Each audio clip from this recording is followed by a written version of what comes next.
I am Cameron, and I grew raised in the shadow of a star. Lily was my older sister and that star. People always crowded our house. Aunts, uncles, cousins, you name it, driven by the prospect of my mom's legendary barbecue and the opportunity to see Lily sing. They would swarm our backyard like ants to a picnic.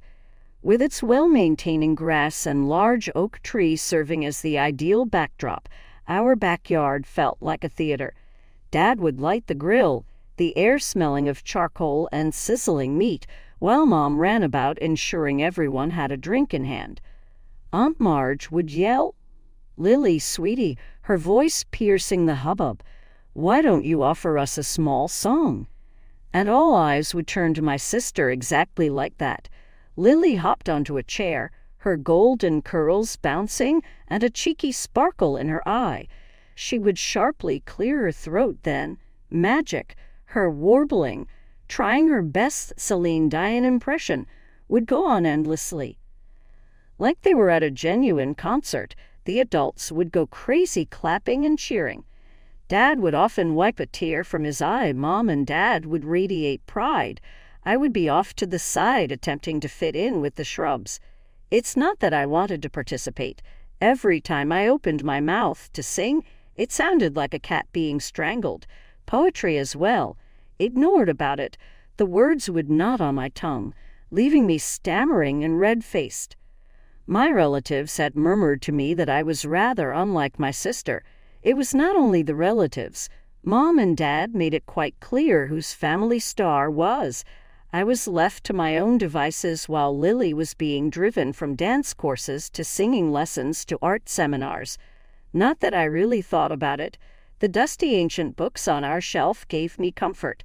Great Aunt Maggie seemed to understand the only person. She would find me nose buried in a book either behind the garage or up in the treehouse. Settling down next to me, "What adventure are you on today, Cameron?" she would inquire. I would search, appreciative of the interruption, showing her the cover of my most recent discovery. "Oh, just reading about ancient Egypt," I would say. Maggie would nod, her eyes glittering. "Girl, you have good head on your shoulders. Don't let anyone tell you different." Those times with Maggie felt to me like a salve for my spirit. She expected me to be only who I was, not someone else. With her, I could just be Cameron, the quiet, bookish girl who chose the piece of paper and ink over the tumult of family events. Though I loved such times, the hurt of being the ignored child would not be eliminated. My parents would show Lily compliments and gifts, new clothes, the newest devices, you name it, every time she mastered a new psalm or won another award. And me also. I sighed in annoyance and picked hand-me-downs. My refuge turned out to be school. Although I wasn't really Miss Popularity, in the classroom I discovered my flow. I was not happy to sit there and enable the teachings to flood me. No, I resolved myself to grasp every single item the professors mentioned. "Mrs. Thompson," I would say, my voice calm but firm after class, "could you once more clarify the section on mitosis?" I was not exactly clear about it. She would smile, clearly delighted by my involvement. "Of course, Cameron, why not we discuss it together?" I would seek book recommendations if a teacher was pressed for time. My rucksack soon began to bulge constantly with more reading materials. Staying late, I would go over those books, resolved to become proficient in every field. A lot of effort paid off. In high school, I had already risen to the position of class leader. Once upon a time, I excelled at something. Some other bookworms who were understanding of my introversion even became friends with me. Lily took over our home as graduation drew near. Her mother was her rock as she prepared her portfolio for admission to a posh university's advertising and public relations school. "Oh, honey, this campaign idea is perfect. The sight of Lily's creations would make Mom gushing. You're so talented." Then I'd just go into my room and start studying, rolling my eyes the whole time. But I finally lost it one night at dinner with my family when we were talking about Lily's college plans for the nth time. "I'm going to college, too." My speech came out in a dramatic fashion. I want to study management." Following this, there was an ear-piercing quiet. Then, much to my dismay and pain, they all started laughing. Mom responded, "Oh, sweetie," as she wiped away her tears. "Unfortunately, that is out of our budget. After you graduate, you should look for a job. As talented as your sister is, you simply aren't." The impact was as sharp as a slap. But I'm the top student in my class," I stammered, my face flushed with shame and wrath. "I get straight A's." I retreated to my room and returned with my report card, which I then slammed upon the table. With widening eyes of astonishment, they all leaned in to gaze. "Well, I'll be damned," Dad said, his head pressed against the concrete. "When did this happen?"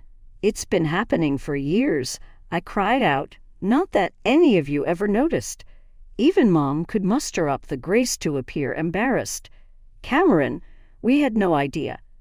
Unfortunately, Dad interrupted her. "Listen, it has no effect. Lily's education has consumed all of our savings. Cameron, there is nothing more for you. I regret to inform you, but that is the truth. Upon finishing college, you will be employed at my cousin Frank's eatery." Ignoring their cries, I spun around and bolted. I hurriedly made my way upstairs to my room, where I pounded the door until it shook the walls. Something inside of me hardened as I flopped into my bed, sobbing uncontrollably. "All right," I thought to myself as I clenched my fists. "I will find a method if they refuse to assist me. I will demonstrate Cameron's abilities to everyone." A haze enveloped the subsequent months.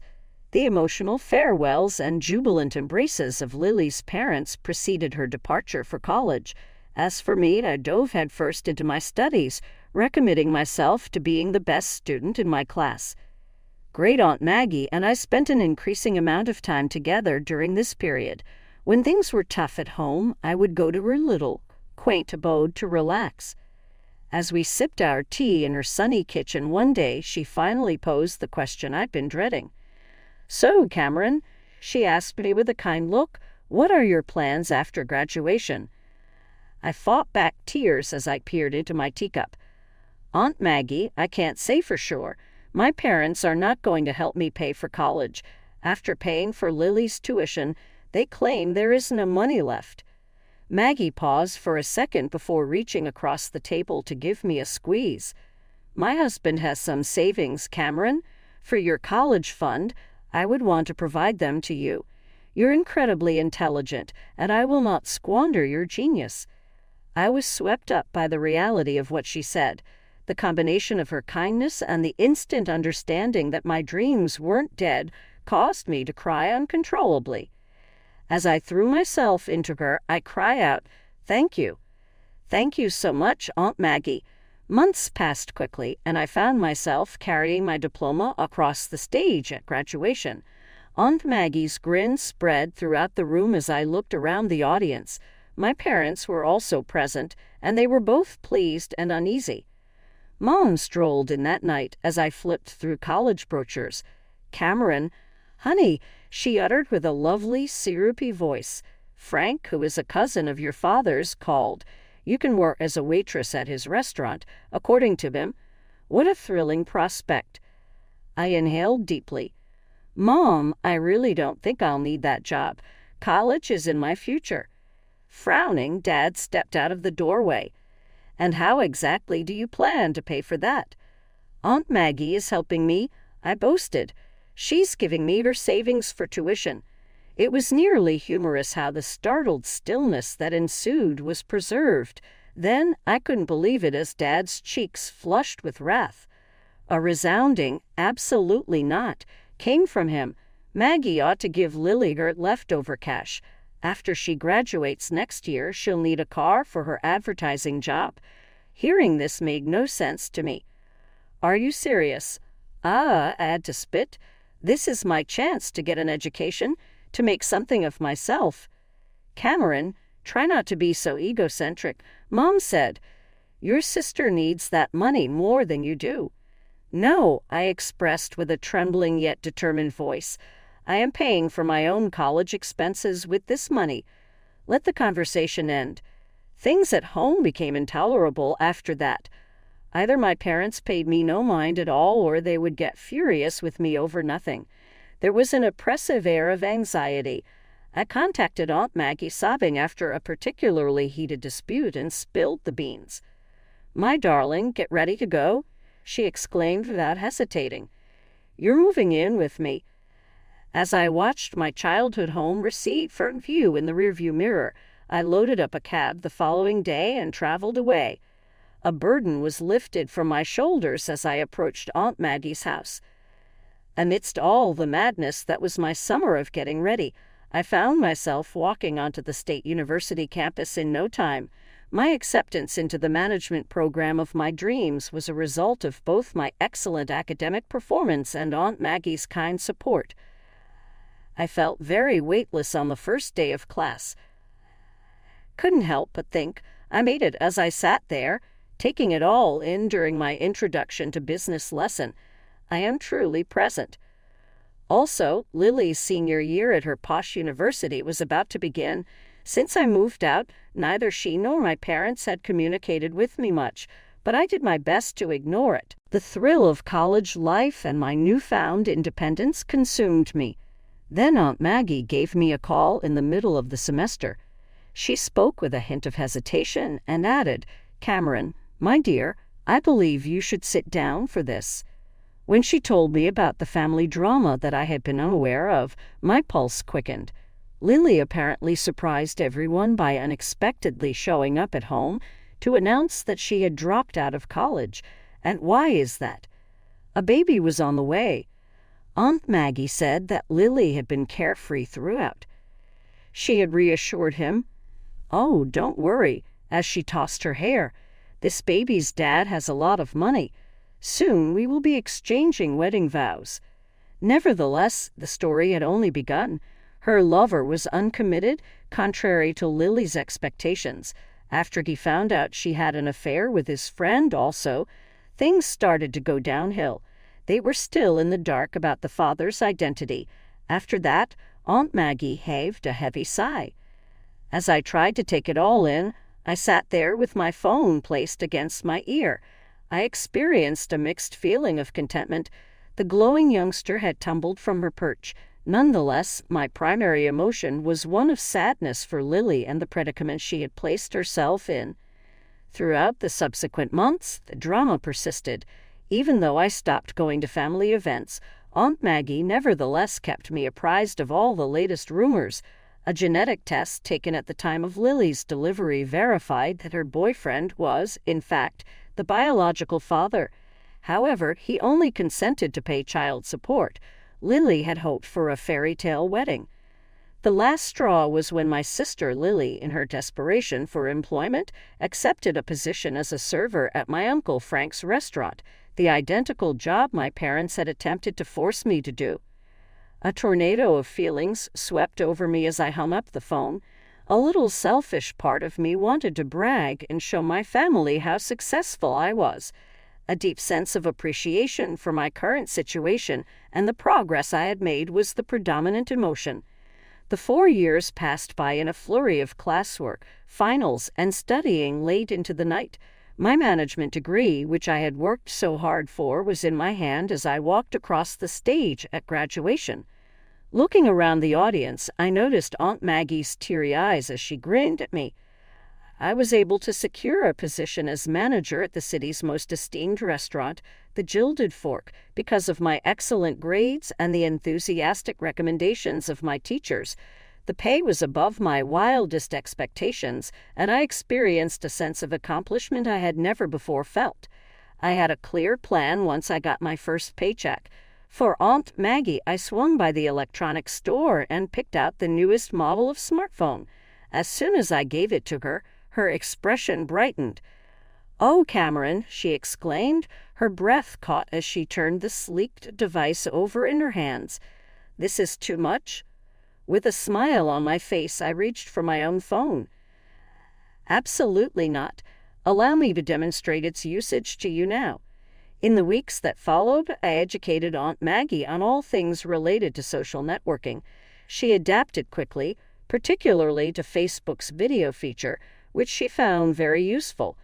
Videos of her garden, cat, and the now famous apple pie were soon appearing on her page. While I was at lunch, I would watch her videos and constantly hit the like or comment button. It allowed us to remain in touch despite my hectic work schedule. My phone beeped at me once as I was getting dinner ready for the crowd. Took a quick look and was shocked to find my mom's name displayed. Our last conversation was years ago. "Cameron," she said with a hint of awkwardness, "we were hoping you might come over to talk." I nodded after a considerable interval. Standing on the doorstep of my boyhood home, I found myself that Sunday, my hand lingering over the doorbell. The door swung open just as I was about to push it. My mom yelled out, "Cameron," as she firmly embraced me. "Oh, sweetie, it's so good to see you." I presumed the young child to be my niece, and inside I discovered my dad, Lily, and a toddler. Tensions were high but not hostile, as I had anticipated. Dad remarked, "You look good, kiddo," in a rough yet friendly way. "We hear you're doing well for yourself." Nodding, I remained cautious. "Yes, I am. The Gilded Fork is now my boss." They were taken aback by the restaurant's name. Mom reeked of throat clearing. "That's gorgeous, my darling. We wanted to speak to you about it, in fact." They spent the next hour apologizing for their treatment of me and confessing they were mistaken to ignore my abilities. The true rationale for the get-together was then revealed. Cameron, Lily's mother, replied, "We were hoping. Well, we were wondering if you might be able to help Lily get a job at your restaurant." While my sister was holding our daughter in her arms, I glanced over at her, her gaze averted from mine. "I'll do my best," I finally stated. "No promises, but I'll ask." Following through on my promise, I discussed Lily with Mr. Reeves, the proprietor of the eatery. I was taken aback when he consented to let her try her hand at administration. The week after that, Lily began. I was half expecting her to bomb or stir up trouble, but to my surprise, she did an outstanding job. Her clients adored her charisma and efficiency. I began to unwind whenever she was around as the weeks went by. We didn't become best friends, but we got along great at work. The universe threw me another curveball, this time a good one, right when I believed I had everything under control. Eventually, I was summoned to Mr. Reeves's office. Concern that I might have messed up caused my heart to beat. In its place, he flashed me a smile and remarked, "Cameron, how would you like to help me expand the business?" It wasn't long before I found myself presiding over the grand inauguration of not one, but 3 eateries. Meetings with coworkers, sampling food, and analyzing numbers took up much of my days. I had never experienced anything like it. It was both thrilling and draining. Because of the promotion and the accompanying raise, I now have more money than I can handle. My parents started calling at that point. It started off with little issues. "The roof is leaking," Mom would explain with a trace of hesitation in her voice. "We were wondering if you might be able to help out a little." Surprisingly, it felt great to answer yes and help them out with just a simple wire transfer of money. I found myself footing the bill for a full house remodel after starting with the roof and moving on to a new water heater. The notorious family parties resumed as their financial position improved, all because of my monthly payment. Things were different, though, when I went this time. Have you heard about Cameron's latest project? Grandma would brag to her extended family. Downtown, she's launching a new eatery. What a remarkable achievement. From across the room, Lily would occasionally smile at me when I caught her eye. With her promotion to top administrator at the Gilded Fork, she was also doing really well. "My girls," Dad would exclaim, encircling us all with an arm, both of them making their old man proud. I wanted to hold on to my anger and remind them of how they treated me in the past, but I also enjoyed their warm acceptance, which I had longed for. I was overcome with happiness as I drove home that evening. After all these years, I finally achieved my lifelong goals, professional success, and the affection and support of my loved ones. I was no longer only the cherished golden kid. I was a strong, independent woman in my own right. Everything in my life came tumbling down on a Sunday afternoon while I was relaxing. Aunt Maggie's latest video popped up while I was enjoying my coffee and browsing Facebook. I had missed one of the family reunions because of work. Grinning from ear to ear, I pressed play, anticipating the customary joyous scenes. My heart raced at the sight I beheld instead. Pictured there, in vivid detail, were my parents, their cheeks flushed with pride and wine. Although her speech was slurred, Mom's furious gesticulations were easy to see. And Cameron, that ungrateful little freeloader, she was muttering, "Her generosity is just remarkable. You know, we don't have a lot of money." Dad interjected, his face flushed. "Yes, I understand. Thanks to Lily, we're thriving. She's the lifeblood of that posh eatery. Cameron merely follows in her footsteps." Several members of the family nodded in agreement as the film progressed, and a few even voiced their opinions. Seated in the corner, Lily appeared uneasy without directly challenging them. I remained motionless until the video concluded. In what ways could they manage to do so? Why would they go and say such horrible, false things after all I had done for them and the money I had given them? I trembled as I slid my cursor down to the remarks section. There I could see my parents' constant flow of texts. "Please remove this video immediately, Maggie. Posting this was completely unlawful. Demolish it right away." However, Aunt Maggie's reply caused me to cry uncontrollably. "Even if I knew how to remove movies, I still wouldn't. The truth about your treatment of Cameron needs to be seen by everyone. Is this your way of saying thank you for all the help she's given you? I am ashamed of both of you." For what seemed like an eternity, I watched the video again and again while reading the comments. The betrayal ripped at my heart, reopening scars I believed had healed. At last, I grabbed my phone and called Aunt Maggie. "Oh, Cameron, dear," she responded with a sympathetic tone. "I take it you've seen the video?" "Yeah," I whispered, my voice unearthly from sobbing. "Aunt Maggie, I still can't believe it. How were they able to do that?" As she responded, I could perceive the wrath in her voice. "This is how they've always been, Cameron. You simply haven't had the opportunity to witness it. Perhaps it's for the best that you found out this way. I'm sorry it happened to you. The truth should be revealed to you." As I went through my emotional roller coaster of astonishment, rage, and loss, Aunt Maggie chatted to me for hours and comforted me. I made a choice as dusk approached. "I'm cutting them off," I informed Aunt Maggie, my voice unwavering despite the anguish in my chest. "No more assistance, no more funding. They are now ready to lie down on their freshly made bed." Some of my most trying days came after the video's revelation. I couldn't bring myself to answer my parents' calls and messages, even though my phone buzzed nonstop. I couldn't stop thinking about how harsh and false their statements were. I finally sent them a short, frigid message after a week of no response. "I've watched the movie. I am aware of your true opinion of me. Never again will you contact me. At this point, all finances are off the table." Instantaneously, their replies poured in. Initially, they expressed regret. "Cameron, my darling, we deeply apologize. None of it was intended by us. We sincerely apologize." Their attitude shifted, though, as time went on and I remained silent. "We are the parents to you. Our debt is to you." I remained unwavering as each message further twisted the knife. After each opportunity I gave them, they turned the tables on me. The cycle needed to be broken. For whatever reason, Lily chose not to become involved. She was the epitome of a diligent worker and an asset to the company.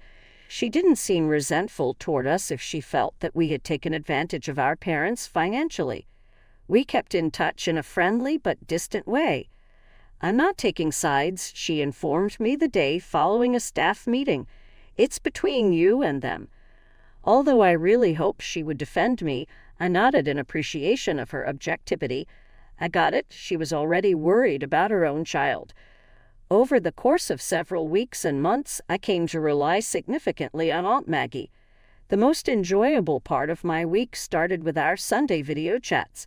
As my life descended into complete anarchy, she would bring some much-needed order by regaling me with tales of her garden or her most recent foray into baking. She would reassure me, "You're doing the right thing, Cameron," whenever I started to question. Don't let them manipulate you anymore. Even more unexpectedly, other relatives started getting in touch as well. Sarah, my cousin, who had always been welcoming at our family reunions, wrote me a touching email. "I watched the movie. You are incredible, Cameron, and I just wanted you to know that. Your accomplishments and the positive impact you've had on others are truly remarkable. Nobody has the right to tell you differently." I received an unexpected call from Uncle Bob, who is Dad's brother. "You have matured into an extraordinary woman, and I have witnessed it, my dear. Your parents are completely deluded if they fail to see your unique worth. Your loved ones are rooting for you. Keep it in mind." My broken heart felt better after reading these offers of encouragement. Even though I had to say goodbye to my parents, I had found a family who loved and accepted me just the way I was. In the last days of the year, Mr. Reeves summoned me to his office. I walked in anxious, wondering if the stress from my personal life had impacted my productivity. He instead grinned widely and proclaimed, "Next year, Cameron, I will be retiring. Please assume the role of Chief Executive Officer of the restaurant chain." Froze in place, frozen in shock. At long last, I choked out, "Are you sure?" With a twinkle in his eye, he nodded. "In all my years, I've never been more certain about anything. Cameron, this is yours for the taking. This business has thrived because of you. You need to step up and take charge." A startling realization dawned on me as I departed from his office, my mind whirling with many possibilities. A woman who had grown from a tiny girl who had been disregarded and undervalued had surpassed not only everyone's but even her own expectations.